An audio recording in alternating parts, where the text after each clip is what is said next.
नमस्कार, news 18 JKLH के digital platform पर आपका स्वागत है।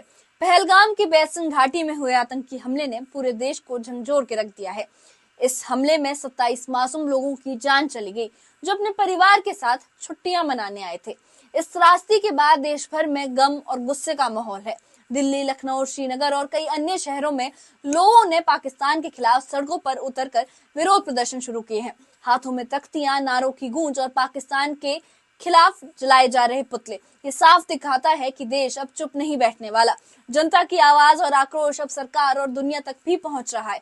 देखिए, इस वीडियो में हम आपको बताएंगे कि कैसे ये हमला सिर्फ पहलगाम तक सीमित नहीं रहा, बल्कि एक जन आंदोलन की शुरुआत बन चुका है। दिल्ली के चाणक्यपुरी इलाके में पाकिस्तान उच्चायोग के बाहर भारी संख्या में प्रदर्शनकारी जुटे। ये प्रदर्शन पहलगाम हमले के विरोध में किया गया, जिसमें लोगों ने पाकिस्तान के खिलाफ जमकर नारेबाजी की।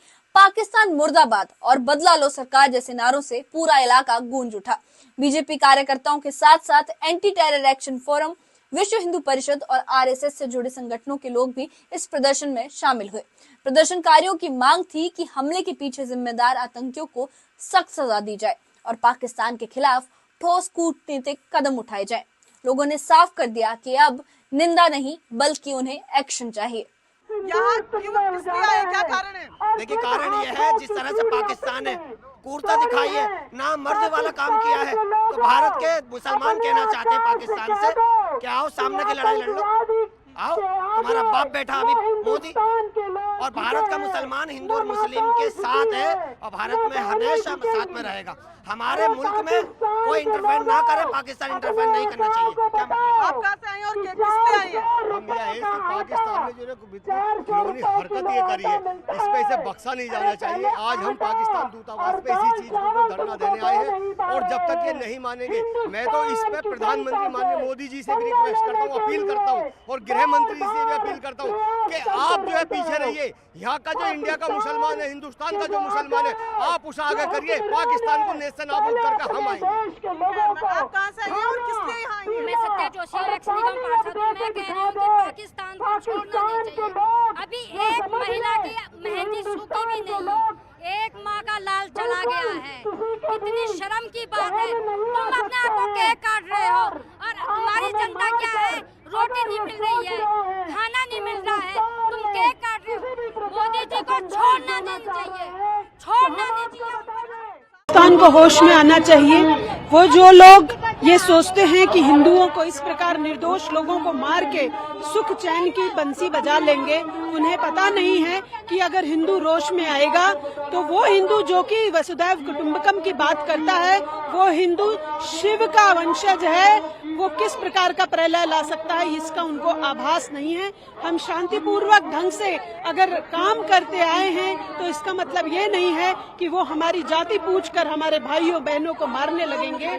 उनको पाकिस्तान में जाकर क्या क्या कर सकते हैं ये हम भी दिखा सकते हैं। और हमसे टूटे हुए जो लोग, हमारे देश के टुकड़े जो आज एक एक नेशन बन के इतरा रहे हैं और वहाँ पर आतंकवाद फैला रहे हैं, उन्हें ये पता होना चाहिए कि वो हमसे टूट के गए हैं, वो हमसे हैं, हम उनसे नहीं हैं। इतना गंदा एक्सीडेंट हुआ है कि ऐसा होना, एक देखो टूरिस्ट में जो घूमने गए थे उनका क्या कसूर था। उन्होंने जात पूछ के कि आप कौन से धर्म से हो, गोली मारी है। मैं उनसे एक ही संदेश देना चाहती हूँ, आप लोगों को बख्शा नहीं जाएगा, घर में घुस के मारा जाएगा। आप लोग ये सोच रहे हो ना हम सुरक्षित है, सुरक्षित नहीं है। जो तुम्हारे पर्दे के पीछे बैठे हुए लोग हैं ना, उनको भी नहीं बख्शा जाएगा। हम यहाँ हिंदुस्तान में इतना सम्मान करते हैं मुसलमानों का और तुम हमारे साथ ये कर रहे हो, उसका सिला ये दे रहे हो तुम हमें। हम तुम्हें इतने अच्छे से इतना वोट देते हैं, हर अपने साथ बिठाते हैं।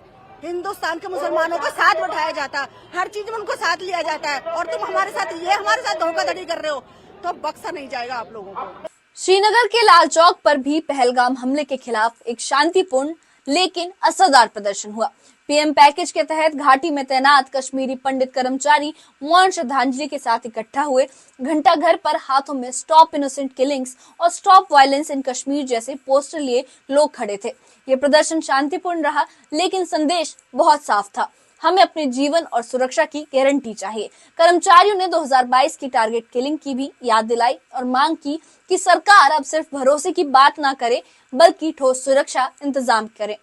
बिल्कुल हमने साइलेंट प्रोटेस्ट रखा है। ये हमने रखा है जो अभी अपने पहलगाम में जो मैसेकर हुआ है, जहाँ पर जो टूरिस्ट आए थे, तो उनके लिए हमने ये आज यहाँ पर रखा हुआ है। जी जी। और क्या कुछ कहना चाहेंगे, आपकी तरफ से क्या मैसेज रहेगा?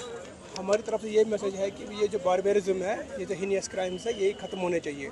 उसके लिए सबको एक साथ होना चाहिए, चाहे हिंदू, मुस्लिम, सिख, ईसाई जो भी है, सबको एक साथ होना चाहिए।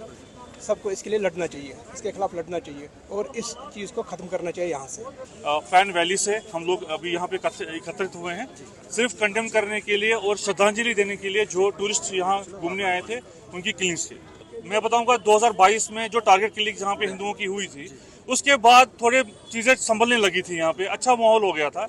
लेकिन ये जो मैसेकर कल हुआ, ये मुझे लगता है पिछले 30-35 साल में सबसे बड़ा मैसेकर, और इससे एक बहुत ही गलत वाइब जो कश्मीर की है पूरी इंडिया में चली गई। तो इस चीज़ से हमें उभरने की जरूरत है। हम इस चीज़ को कंडेम करते हैं कि ये चीज़ आगे नहीं। आप ग्राउंड पे हैं, आप एक सूत्रधार बनते हैं जब ऐसे मामले होते हैं, क्या कुछ कहना चाहेंगे पूरे हिंदुस्तान को और उन लोगों को जिन्होंने एक अलग रंग दे दिया अब इस मसले को? देखिए सर, मैं इसमें आपके साथ ये नहीं करूंगा, क्योंकि देखिए वहाँ पे जो किलिंग हुई है ना, वो हिंदू की किलिंग, बिल्कुल ठीक है। और मतलब बहुत ही गलत तरीके से उनसे पूछा गया कि आप हिंदू हो, आपसे कलमा पढ़ाया गया। तो मैं ये बोलूँगा कि जो हुआ गलत हुआ, बहुत गलत हुआ। ये चीज़ यहाँ नहीं होनी चाहिए थी। अगर हमें आगे फ्यूचर में ये यहाँ पे अमन कायम करना है, तो इस चीज़ से हम खुद लोकल्स को और हमें यहाँ पे हमें इस चीज़ से मतलब दूरी करनी पड़ेगी। 22 अप्रैल को पहलगाम की बैसन घाटी में हुआ आतंकी हमला पूरी प्लानिंग के साथ अंजाम दिया गया था। पुलिस की वर्दी में आए आतंकियों ने अचानक फायरिंग शुरू कर दी, जिसमें 27 लोग मारे गए। इस हमले में भारतीय नौसेना के लेफ्टिनेंट विनय नरवाल और खुफिया एजेंसी से जुड़े मनीष रंजन भी शहीद हो गए।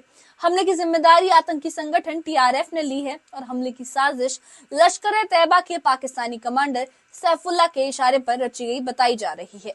सरकार ने इस हमले के बाद कई बड़े फैसले लिए हैं, जिनमें सिंधु जल समझौते पर रोक लगाने की प्रक्रिया शुरू हो गई है और पाकिस्तान उच्चायोग के कुछ कर्मचारियों को भारत छोड़ने का आदेश दिया गया है।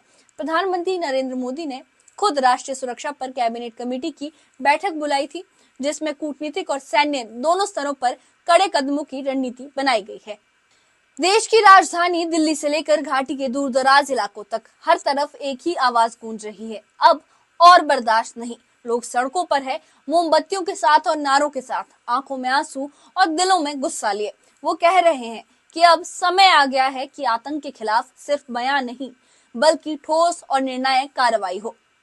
पहलगाम हमले ने न सिर्फ मासूम जिंदगियों को छीना, बल्कि देश के हर नागरिक के दिल में एक टीस छोड़ दी है। अब सबकी निगाहें सरकार के अगले कदम पर है। क्या पाकिस्तान को उसकी हरकतों का माकूल जवाब मिलेगा? क्या आतंक के इस दर्दनाक खेल पर अब विराम लगेगा? इन तमाम सवालों के जवाब आने वाले दिनों की रणनीति में छिपे हैं और देश उस सब पर नजरें गड़ाए बैठा है। इस मामले से जुड़ी हर अपडेट, सरकार के हर एक्शन के बारे में हम आपको बताते रहेंगे। हमारे चैनल के साथ जुड़े रहें, हमारे चैनल को सब्सक्राइब करें हर अपडेट के लिए, और इस बारे में आपकी क्या राय है हमें कमेंट बॉक्स में अपनी राय भी जरूर बताएं।